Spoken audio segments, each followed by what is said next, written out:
Kinansela na ng PHIVOLCS ang tsunami warning sa bansa matapos na walang matukoy na tsunami wave ang ahensya kasunod ng magnitude 8.8 na lindol sa Russia. Yan ang ulat ni Rod Lagusad.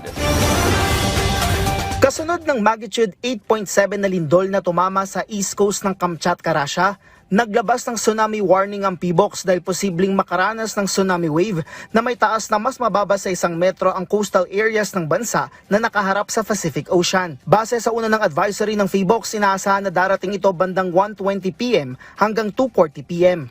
Maaring hindi ito malaki pero maaring magpatuloy sa susunod na mga oras ayon sa ahensya. Kasunod nito, inabisuhan ng publiko na maging alerto sa hindi pangkaraniwan na alon at lumayo sa coastal areas sa mga lugar na kasama sa babala. Kabilang ang mga probinsya ng Batanes, Cagayan, Isabela, Aurora, Quezon, Camarines Norte, Camarines Sur, Albay, Sorsogon, Catanduanes, Northern Samar, Eastern Samar, Leyte, Southern Leyte, Dinagat Islands, Surigao del Norte, Surigao del Sur, Davao del Norte, Davao Oriental, Davao Occidental, Davao del Sur at Davao de Oro na kasama sa babala kaugnay ng tsunami.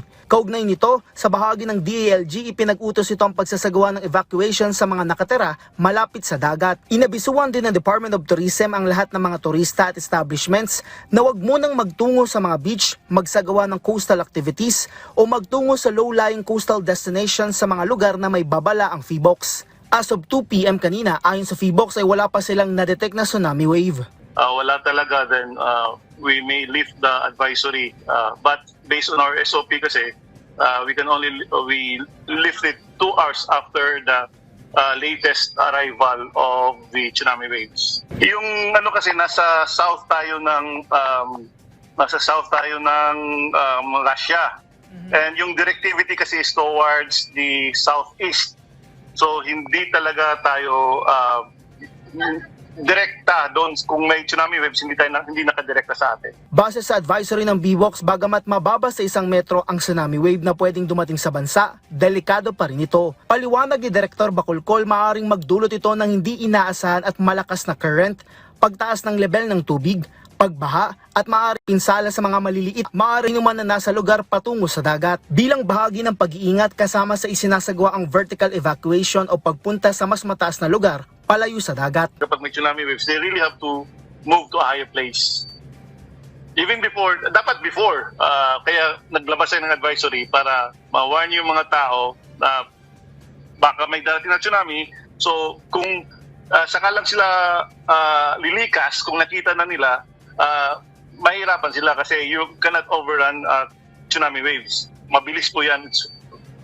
Between 500 kilometers per hour to 800 kilometers per hour. Ayon sa PHIVOLCS, tulad ng Pilipinas, bahagi ng Ring of Fire ang pinagmulan ng lindol, malapit sa Russia ang Kuril-Kamchatka Trench. Paalala ng PHIVOLCS, kapag may banta ng tsunami, tulad ng far-field tsunami gaya nitong sa Russia, kinakailangang lumayo sa mga baybayin. Pero paano kung ito ay isang local tsunami o galing sa malapit na lugar? So we have to remember yung 3 natural signs of an impending local tsunami with strong shaking na halos hindi ka lang makatayo. Kapag na-notice mo that there is a sea level, yung sea level is bumaba, and there is a roaring sound coming from the sea, kahit isa man lang dito ang maramdaman natin or ma-observe natin, then we have to move to a higher place. Samantala, bago mag alas 5 ng hapon, inalis na ng PHIVOLCS ang inilabas na tsunami advisory kasunod ng magnitude 8.7 na lindol sa bahagi ng Kamchatka, Russia.